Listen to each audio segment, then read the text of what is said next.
O acidente aéreo que a tomar lugar de web último comoveu o mundo inteiro. O mundo a receber triste notícia com um avião de Malaysian Airlines vuelo MH número 17 a que derivar e não estava tendo nenhum sobrevivente a bordo. Ayer de uma cerimônia especial, algum de resto mortal, a comissão chega no último destino.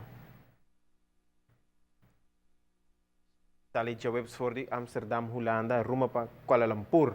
O vuelo estava tendo um total de 298 pessoas a bordo, que lastimamente perderam vida tragicamente. Ora que o rebelde na tomar decisão de Namang para lançar um ataque de míssil ribe avião, ora que o vuelo aqui estava passando, a ribe parte sudoeste na fronteira de Ucrânia e Rússia.